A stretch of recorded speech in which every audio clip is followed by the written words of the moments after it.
नमस्कार, मैं बकुल डोनाल्ड। आप देख रहे हैं टीएफडी इंडिया। टीएफडी इंडिया में आप सभी का हार्दिक स्वागत है। राहुल गांधी एक ऐसा नाम जिसको देश का बच्चा बच्चा जानता है। वहीं दूसरी तरफ अगर प्रधानमंत्री का ये बयान आए कि कौन राहुल, तो वाकई चौंकाने वाली बात है। राहुल गांधी का अब एक गजब ही रूप देखने को सामने आ रहा है। वो काफ़ी आक्रामक होते हुए नजर आ रहे हैं। जो सवाल और दलीलें वो पेश करते नजर आ रहे हैं, उससे सत्ता पार्टी में बवाल मचा हुआ है। तो वहीं मंत्री से लेकर संतरी तक की बात करें तो वो बचते हुए नजर आ रहे हैं। यहां तक कि ओम बिरला जो स्पीकर हैं माननीय हमारे, वो भी कई सवालों पर चुप्पी साधते हुए नजर आए। ऐसे ही कुछ मुद्दों पर बात करने के लिए हमारे साथ जुड़े हैं वरिष्ठ पत्रकार श्री श्यामगिरी जी। सर नमस्कार। नमस्ते बकुल। सर, बात की जाए तो राहुल ने एक बार फिर अडानी और अंबानी का मुद्दा लोकसभा में जो है छेड़ दिया है और आरएसएस प्रमुख मोहन भागवत जी को भी लपेट लिया है इस मामले में। साथ ही साथ सुरक्षा सलाहकार अजीत डोभाल को भी उन्होंने नहीं छोड़ा है। 6 लोगों का चक्रव्यूह राहुल गांधी ने लोकसभा में पर्दाफाश कर दिया है। इसके बारे में आपका क्या कहना है सर?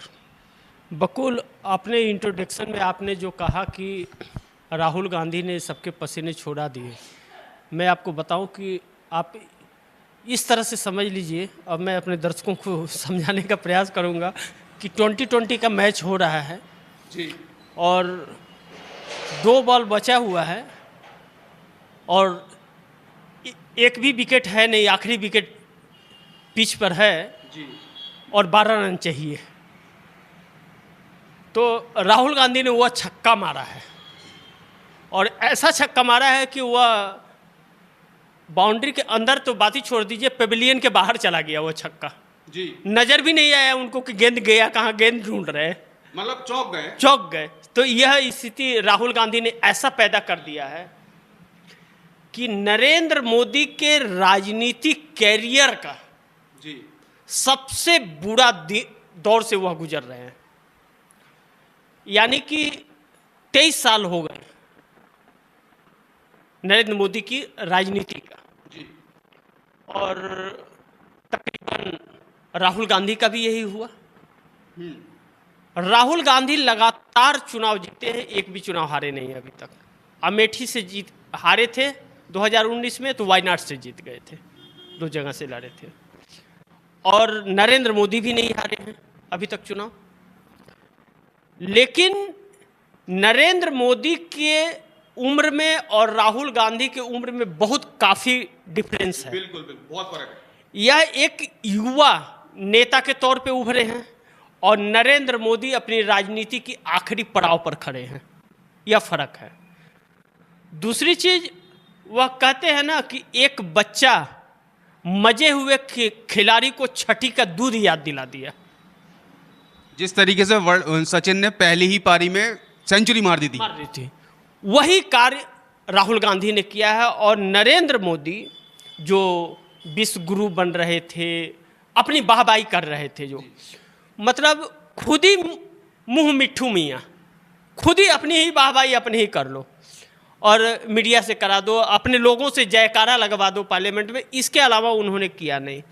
और राहुल गांधी जिस सवालों के घेरे में नरेंद्र मोदी को घेर रहे हैं और इनके लोगों को घेर रहे हैं, नरेंद्र मोदी को उसका तोड़ नहीं मिल रहा है। न लोकसभा चुनाव के समय मिला और न अब 2 महीना पूरा होने वाली है सरकार को इस चीज को लेकर मिला। स्थिति ऐसी हो गई है कि जैसे किसी को करंट लगता है तो समझ नहीं पाता कि क्या हुआ ये। नहीं पता है।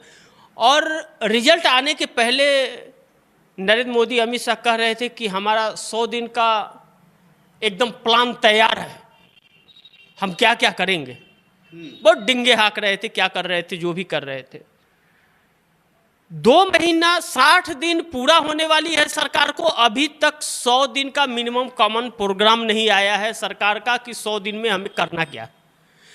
पहला बजट इस एनडीए सरकार का पेश हो गया और ऐतिहासिक बजट 1947 से 2024 के बीच इतना बड़ा बजट आज तक नहीं आया था। 48 लाख हजार करोड़ रुपए का वह बजट आ गया, पेश हो गया।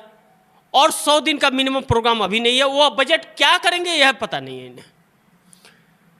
48 लाख करोड़ रुपए में हर स्टेट को बहुत अच्छा फंड दिया जा सकता था, हर स्टेट को खुश किया जा सकता था, जिस स्टेट में एनडीए की गवर्नमेंट हो या ना हो या विपक्ष का हो, हर किसी को खुश किया जा सकता था। और केंद्र की सरकार की यह प्रोटोकॉल है और यह नियम है कि जिस राज्य में उसका सरकार हो या ना हो, हर राज्यों को फंड देना पड़ता है। भले ही थोड़ा देते। नहीं, थोड़ा नहीं, उस राज्य के जरूरत के हिसाब से आपको देना पड़ता है, और इन्होंने किसी को नहीं दिया। बिहार और आंध्र प्रदेश को छोड़ के सबको नजरअंदाज कर दिया इन्होंने। ममता बनर्जी नीति आयोग की बैठक में जाती हैं, जो नीति आयोग की बैठक बजट के पहले होना चाहिए, वह नीति आयोग की बैठक बजट के बाद में होता है, प्रधानमंत्री नरेंद्र मोदी की अध्यक्षता में। अब उसमें सीएम आते हैं, डिप्टी सीएम थोड़ी आते हैं जी, और छुटल्ले लोग थोड़ी आते हैं। वो हाई लेवल की बैठक होती है, सबको बुलाया गया। ममता बनर्जी आई, ममता सबको 15 मिनट 20 मिनट का समय दिया गया, और ममता बनर्जी को 10 मिनट का समय दिया गया था, 5 मिनट पे माइक बंद कर दिया गया। एनडीए की पहली मुख्यमंत्री थी जो नीति आयोग की बैठक में गई थी। बाकी एनडीए का जितने जगह सरकारें हैं, कोई भी सीएम नहीं गया था। आपने प्रोग्राम भी उस पर किया था बकुल, वो मैं विस्तार पूर्वक बता दिया। वो दर्शक को प्रोग्राम देखे भी होंगे, नहीं तो सर्च करके भी देख लेंगे। लेकिन मैं उसका कुछ घटनाएं मैं बता दूं। 5 मिनट में उनके ममता बनर्जी के माइक को बंद कर दिया गया, और उसके बाद जब बाहर वाइकाट कर दी ममता बनर्जी, और बाहर आकर के पत्रकारों को सब कुछ बताए। इंडिया गठबंधन के विपरीत गई थी वो, जबकि इंडिया गठबंधन ने बाइकाट किया था। ममता बनर्जी भी इंडिया गठबंधन की हिस्सा है, लेकिन गई थी। उसके बावजूद इंडिया गठबंधन फिर एक साथ हो गया। इंडिया गठबंधन बोला हम ममता के साथ हैं, जो घटा है ऐसा नहीं होना चाहिए। और माइक बंद करने की इस सरकार की 10 सालों की प्रवृत्ति रही है। यह चीज कई बार देखा गया। अब पार्लियामेंट पे आ जाते हैं। अजीत डोभाल, मोहन भागवत, गौतम अडानी, मुकेश अंबानी और नरेंद्र मोदी, यह 6 लोगों की चक्रव्यूह इन लोगों की है। और इसके ऊपर आक्रामक हैं राहुल गांधी। बिल्कुल। राहुल गांधी को स्पीकर ने रोका भी, तो राहुल गांधी ने 19 सवाल कर दिया। आप ही बताइए मैं क्या करूं? A1 A2 मैं क्या करके बोलूं? आप ही बता दीजिए। हमें तो बोलना है, मैं तो बोलूंगा, आप बता दीजिए कैसे बोलूं। चुप्पी साध गए थे ओम बिरला जी। हाँ, मैं वैसे ही बोलूंगा जैसे आप बोलेंगे, आप बता दीजिए मुझे बस। और सत्तारूढ़ दल के पास कोई रास्ता नहीं है, सत्तारूढ़ दल के पास कोई विजन नहीं है। सत्तारूढ़ दल अब कानून का हवाला देता हुआ, नियमों का हवाला देता हुआ और स्पीकर से संरक्षण मारता हुआ नजर आ रहा है। मतलब वही लास्ट में निकला, आखिरी गेंद पे छक्का। और नरेंद्र मोदी भागते फिर रहे हैं, राहुल से पीछा छोड़ा रहे। जो चाहते थे कि राहुल बनाम मोदी चुनाव हो जाए, वही मोदी अब राहुल से भाग रहे हैं। अब सोचिए, जो चाहता था इंसान कि राहुल बनाम मोदी चुनाव हो जाए तो भारतीय जनता पार्टी चुनाव जीत जाएगी, वही राहुल से भागता फिरता नजर आ रहा है और दूरी बनाता हुआ नजर आ रहा है। प्रधानमंत्री नरेंद्र मोदी पार्लियामेंट में नहीं आए, राहुल गांधी बोल रहे थे तो, और राहुल गांधी ने चैलेंज किया कि मुझे पता है जब तक मैं बोलूंगा प्रधानमंत्री आएंगे नहीं। वो अब भाग रहे हैं। दिल में डर है ना सर। हाँ, तो यह चीजें दिख भी रही है और बौखलाहट दिख रही है। संसदीय कार्य मंत्री की, रक्षा मंत्री राजनाथ सिंह विवश हो जा रहे हैं खड़ा होकर के डिफेंस करने के लिए, फिर भी नहीं कर पा रहे, सामना नहीं हो पा रहा है और हर किसी को झूठा साबित कर दे रहे हैं। इनके झूठ को झूठ साबित कर दे रहे हैं राहुल गांधी, और यह झूठ को सच साबित करना चाहते हैं, लेकिन राहुल इनके झूठ को झूठ साबित कर दे रहे हैं। जी बकुल जी सर, बात निकल के आई है चक्रव्यूह की। तो किसके चक्रव्यूह में देश फंसा हुआ है, जिस पर राहुल गांधी ने भी ये कहा है कि इस घेरे को हम तोड़ देंगे? क्या चक्रव्यूह है वो सर, क्या आपकी राय है? देखिए, अभी मैं जिक्र किया था देश को चक्रव्यूह में फंसाया। यह चक्रव्यूह है, मुकेश अंबानी का है, गौतम अडानी का है, अजीत डोभाल का है, मोहन भागवत हैं, अमित शाह हैं और नरेंद्र मोदी। यह 6 लोग चला रहे हैं इस देश को, और यह 6 लोग नीतियां बना रहे हैं और रणनीतियां बना रहे हैं।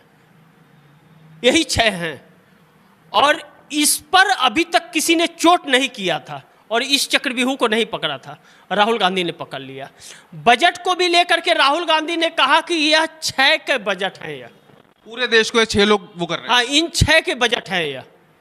और वित्त मंत्री निर्मला सीतारमण सर पीट रही थी पार्लियामेंट के अंदर, वो बोले कि हलवा बट रहा है, सरकार हलवा खिला रही है। गरीब कहाँ है, SC ST कहाँ है, माइनॉरिटी कहाँ है, दलित कहाँ है, और कहाँ है वो आदिवासी, सही बात है, कहाँ है वो? बस 10 में 2 को जगह मिल रही है और 8 इनके चहेते हैं, और वह 2 फोटो फ्रेम में नहीं आ सकते, उनको साइड कर दिया जाता है। जब वो फोटो दिखाई गई सर राहुल गांधी के द्वारा, तो सीतारमण मुस्कुराने लगी थी, जिस पर राहुल गांधी ने कहा था कि मैडम ये हंसने की बात नहीं है, मध्यम वर्गीय परिवार कहाँ है? नहीं नहीं, वह हंस रही थी और ऐसे ऐसे इशारे हाथ से कर रही थी, क्या है यह, और सर में पीट ली। बोली मैडम हंसिए मत। राहुल गांधी ने कहा मैडम मत हंसिए, यह हंसने की बात नहीं है। मध्यम वर्गीय लोगों की भी बात करी। हाँ, उसी समय राहुल गांधी ने कहा कि मैं गारंटी देता हूं कि इसी पार्लियामेंट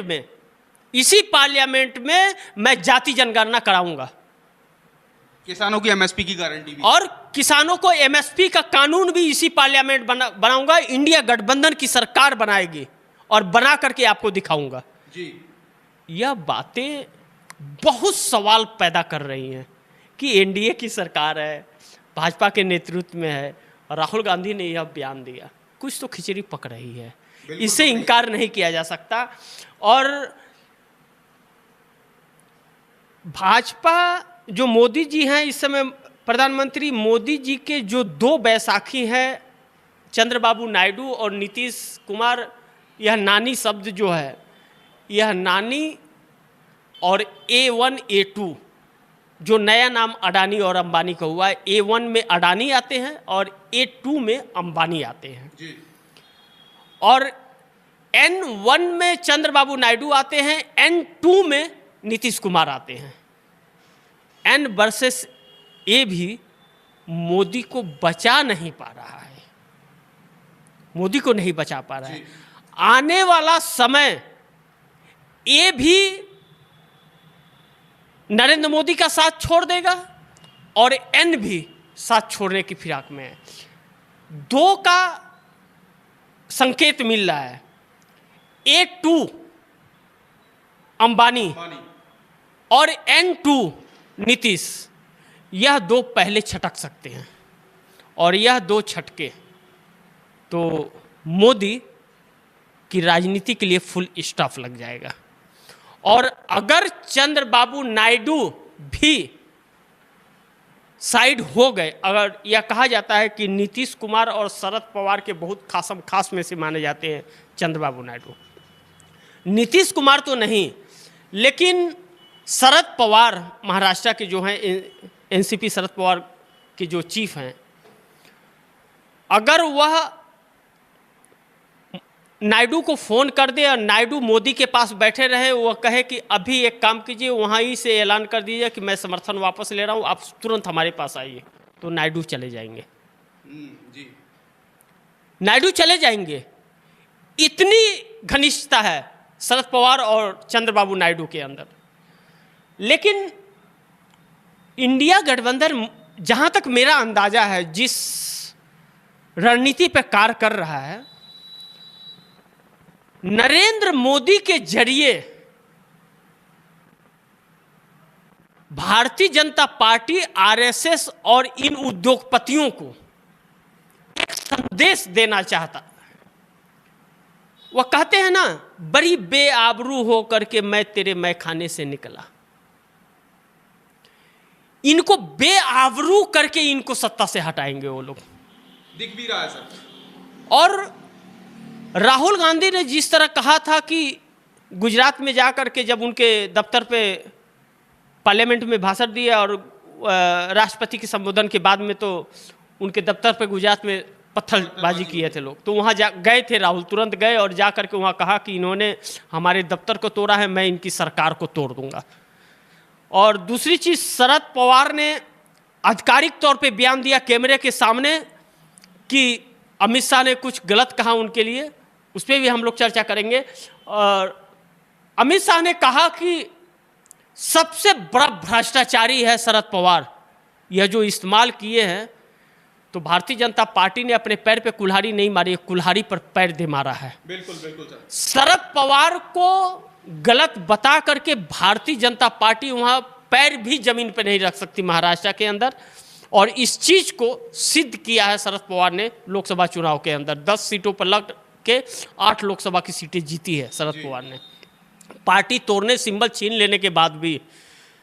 अब शरद पवार ने साफ कैमरे पे और माइक पर आकर के कहा है कि इन्होंने हमारी पार्टी तोड़ी है, मैं इनकी सरकार तोड़ दूंगा, ये मेरा वादा है और गारंटी है जी। यह बातें बड़ी दूर तक जा रही हैं। मेरा मानना है कि इंडिया गठबंधन आज चाहे तो इनकी सरकार गिरा सकता है, लेकिन वह चाहता है इनको बेआबरू करना। महाराष्ट्र और हरियाणा में कांग्रेस का अकेली सरकार आ जाएगी। कांग्रेस बहुत मजबूत हो गई है हरियाणा के अंदर, और भाजपा को लेकर के एंटी कैम्पेंसी बनी हुई है किसानों के बीच। महाराष्ट्र में इंडिया गठबंधन की सरकार आ रही है, यह तय हो चुका है। और शरद पवार चाहते हैं कि महाराष्ट्र इनको हराऊं, पहले महाराष्ट्र में इंडिया गठबंधन की सरकार बने, हरियाणा में इंडिया गठबंधन की सरकार बने, कांग्रेस की सरकार बने, और झारखंड में इंडिया गठबंधन की सरकार बने। इसके बाद इनकी सरकार गिराई जाए। मुझे लगता है कि इंडिया गठबंधन ने यह ठान लिया है। जिस तरह बयान आ रहे हैं, मैं यह नहीं कि अपनी मर्जी से बोल रहा हूं, जो आकलन दिख रहे हैं, साफ तस्वीर दिख रही है कि नीतीश कुमार के साथ भी नरेंद्र मोदी की अब बन नहीं रही है, क्योंकि नीति आयोग के बैठक में नीतीश कुमार भी नहीं आए। नीतीश कुमार ने भी कहा कि जब बिहार को कुछ देना ही नहीं है तो हम आकर के क्या करेंगे, हम तो वही मांगेंगे, विशेष राज्य का दर्जा दे दो। लेकिन नीतीश कुमार को एक झटका लगा है, बहुत जोर का झटका लगा है।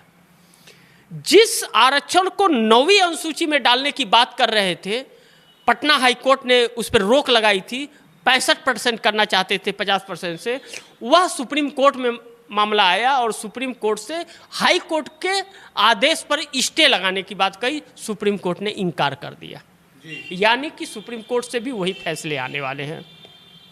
नरेंद्र मोदी चाहे तो 9वीं अनुसूची में डाल सकते हैं, फिर तो कोर्ट भी रोक नहीं सकता उसे, लेकिन यह करेंगे नहीं, क्योंकि अगर यह करते हैं तो महाराष्ट्र में मनोज जारंगे पाटिल आंदोलित हैं, झारखंड मांगेगा, पश्चिम बंगाल मांगेगा, आंध्रा तो साथी है मांगने वाला, तो वह नहीं देंगे, विशेष राज्य का दर्जा भी नहीं देंगे, और पैकेज के लिए उनके पास फंड है नहीं दे सकते।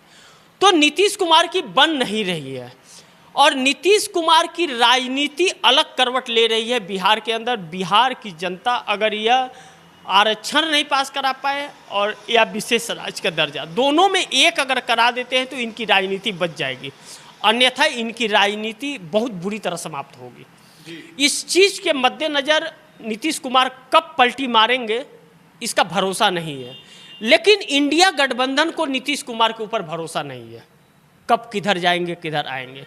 नीतीश कुमार के भरोसे इंडिया गठबंधन सरकार नहीं बनाएगी, यह तय है। वह तोड़ेगी भाजपा को, और बहुत ज़बरदस्त तोड़ेगी। यह सारे गुल खिला करके नरेंद्र मोदी को, उसके बाद उनको दरवाजे खोलेगी कि अब आपका यह रास्ता गुजरात का है, यह रास्ता जेल का है।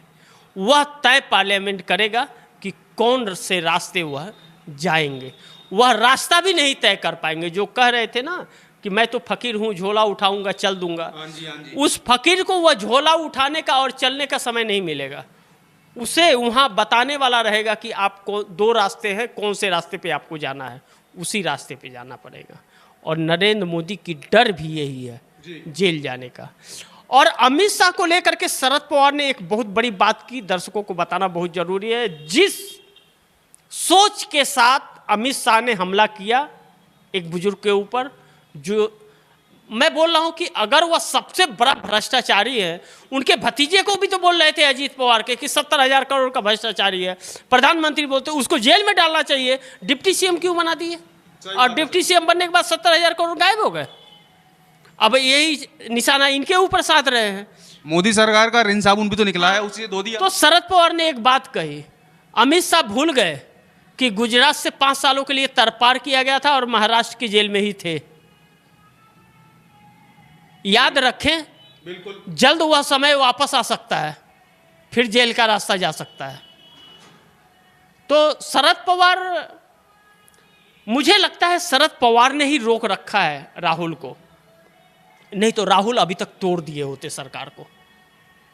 क्योंकि राहुल गांधी के बयान आता है तो राहुल गांधी किसी के भरोसे नहीं बोलते हैं, और नीतीश जैसे लोगों के भरोसे तो नहीं बोलेंगे।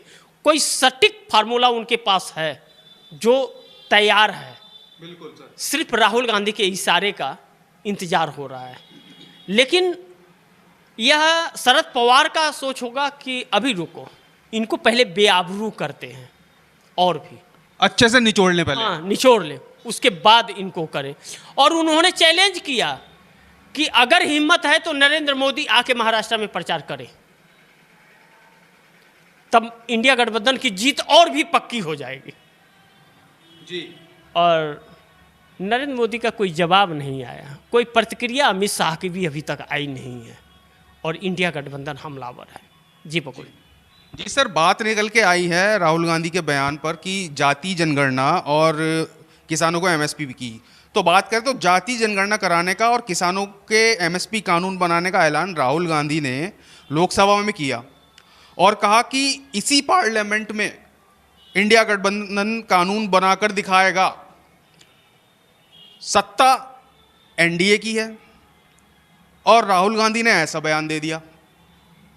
क्या मोदी सरकार गिरने वाली है और इंडिया गठबंधन की सरकार आने वाली है? आपकी क्या राय है सर? बकुल, अभी आपके सवाल के जवाब में इसी को मैं बता रहा था आपको कि राहुल गांधी जो आक्रमण कर रहे हैं इनके ऊपर, इन्हें यह एहसास दिला रहे हैं कि विपक्ष क्या है, क्या होता है विपक्ष। और जब विपक्ष का सामना करना पड़ता है तो कितने गिलास पानी पीने पड़ते हैं, वह राहुल गांधी एहसास दिला रहे हैं। राहुल गांधी ने जो जाति जनगणना की बात की, या उन्होंने कहा कि किसानों को हम एमएसपी की कानून बना करके इसी पार्लियामेंट में देंगे। सरकार ने क्यों नहीं दिया सर वैसे अभी तक? एक्चुअली अगर मैं आपको कहूं तो नरेंद्र मोदी ने जो भी वादे किए थे 2014 से लेकर 2024 तक, एक भी वादा पूरा नहीं किया है। उन्होंने वादा किए थे 2 करोड़ लोगों को रोजगार देंगे जी। किसानों को C2+50 एमएसपी देंगे, उन्होंने वादा किया था। अच्छे दिन का वादा उन्होंने किया था। 15 लाख खाते में आएंगे, उन्होंने कहा था। महिलाओं की सुरक्षा होगी, महिलाएं रात 24 घंटा बाहर निकल सकेंगी, उन्होंने कहा था। इन्हीं के लोग महिलाओं को असुरक्षित कर रहे हैं, महिलाओं को निवस्त करके घुमा रहे हैं, महिलाओं का अपमान कर रहे हैं, सेक्सुअल हरासमेंट कर रहे हैं, और यह चुप्पी साध लेते हैं। इस पर कोई बयान नहीं दिया है, कोई बयान आज तक नहीं दिया। तो इन्होंने जो, इनकी प्रवृत्ति रही है जुमला, लोगों को अलग अलग जुमले दो, अलग अलग सपने दिखाओ। मुंगेरी लाल के हसीन सपने दिखाते चले जाओ और वोट लेते जाओ। वो भी सपने खत्म हो गए, अब वह भी सपने दिखाने के लिए नहीं है। अब एक ही सपना है, 2047 में देश को विकसित बनाएंगे। इसके अलावा इनके पास कुछ है ही नहीं। हम तो देश को विकसित बनाना चाहते हैं। जिस देश में बेरोजगारी हो, लोगों को रोजगार नहीं मिल रहा है, उम्र निकल जा रही है, उनका रोजगार नहीं मिल रहा है, 30 लाख सरकारी पदें खाली हों, सरकार वह सरकारी पदें भी नहीं भर रही है, उनको रोजगार का व्यवस्था नहीं कर रही है, ऊपर से जो संस्थाएं हैं वह सब प्राइवेट हाथों में उद्योगपतियों को दे रही है, जो लगे हुए भी रोजगार जा रहे हैं। सेना में जो लोग जाते थे शाम से, वहाँ भी 4 साल आपने कर दिया, ना शहीद का दर्जा दोगे आप, ना उसको पेंशन मिलेगा, कुछ भी नहीं मिलेगा। और आप सीना ठोक के कहते हो कारगिल दिवस के दिन कि मैं इनको शहीदगी नहीं दे सकता, शहीद का दर्जा नहीं मिलेगा और ना ही पेंशन दूंगा। क्या कर लेगा कोई? यह कोई बात हुई? ये तो खुली गुंडागर्दी हुई। गुंडागर्दी हुई। तो यह गुंडागर्दी करते हैं। अभी तक बहुरूपिया के तौर पे यह लोगों को फंसा रहे थे। अब लोगों ने इनके बहुरूपिया के कितने रूप बदल सकते हैं, सारे रूप देख लिए। अब जब सारे रूप देख लिए तो लोग बोलते हैं अच्छा मोदी। देखिए, शिक्षा मंत्री जैसे शपथ लेने जा रहे थे, तैसे क्या नाम है कि इंडिया वाले का NEET NEET NEET NEET NEET NEET NEET paper का लीक का मामला क्या नाम है कि सड़कों पे बच्चे थे, मायूस होकर के घर को गए हैं। वह सुप्रीम कोर्ट से भी मायूसी हाथ लगी, एग्जाम नहीं हुआ। चंद पैसों के लिए इन लोगों ने युवाओं के जिंदगी के साथ खिलवाड़ किया है और अब वही युवा इनके साथ खेल खेलेंगे। राहुल गांधी ने भी सर कल कहा था कि कहते हैं 10 साल में 70 बार नीट का जो है पेपर लीक हुआ है। हाँ, टोटल 70 बार, 7 सालों में 70 बार हुआ है। 7 सालों में 70 बार हुआ जी, है। टोटल जो हुआ है 7 सालों में 70 बार पेपर लीक हुआ है। उसका भी रिकॉर्ड इन्हीं का है और इनके आने के बाद रिकॉर्ड होना शुरू हो गया कि यह बाहर के देशों में लड़ाई रुकवा देते हैं फ़ोन पे, लेकिन मणिपुर का हंगामा नहीं रुकवा पाते हैं। मणिपुर भारत का हिस्सा है, वहाँ न तो जाते हैं, ना उसका नाम लेते हैं, ना उस पर चर्चा करते हैं, कुछ नहीं कर पाते हैं और इजराइल का युद्ध रुकवा देते हैं। ऐसे पप्पा हैं। हकीकत यह है कि यह कुछ भी नहीं है, इनकी कोई विषाद नहीं है, इनको कुछ ज्ञान नहीं है, यह अज्ञानी लोग हैं। बस यह ईडी सीबीआई के दम पर चल रहे हैं, हकीकत यह है। और उद्योगपति इनके साथ खड़े हैं और यह सारा उद्योगपतियों के हाथ दे रहे हैं। अब किसान, बेरोजगार, अग्निवीर, पिछड़े, मिडिल क्लास, महिलाएं, इन किसी से भी इनको कुछ लेना देना नहीं है। और अमित शाह हुए, नरेंद्र मोदी हुए, मोहन भागवत हुए, गौतम अडानी हुए, अजीत डोवाल हुए, मुकेश अंबानी हुए, यह 6 लोग मिल करके षड्यंत्र रच रहे थे। अब इनका पर्दाफाश हो गया है और राहुल गांधी ने ऐसा पर्दाफाश किया है कि पूरा देश जान गया है और राहुल गांधी के पार्लियामेंट में भाषण का लोग इंतजार करते रह रहे हैं और लोगों के उम्मीदों पर राहुल गांधी खड़े उतर रहे हैं। जिन बातों को वो नहीं कहते, उन बातों को भी राहुल गांधी पार्लियामेंट में उठा दे रहे हैं।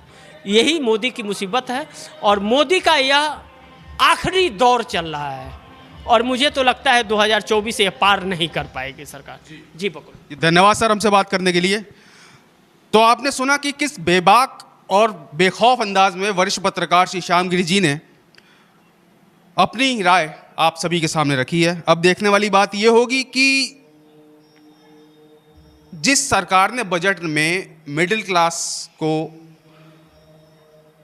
एक बोझ समझ के या यूं कहें कि भूल गई है, आम जनता जिस पर अतिरिक्त बोझ डाला है, क्या वो जनता इस सरकार को दोबारा चुनेगी? एनडीए या इंडिया गठबंधन, ये देखना बहुत दिलचस्प रहेगा। चलिए मिलते हैं ऐसी ही किसी नई खबर पर चर्चा के साथ।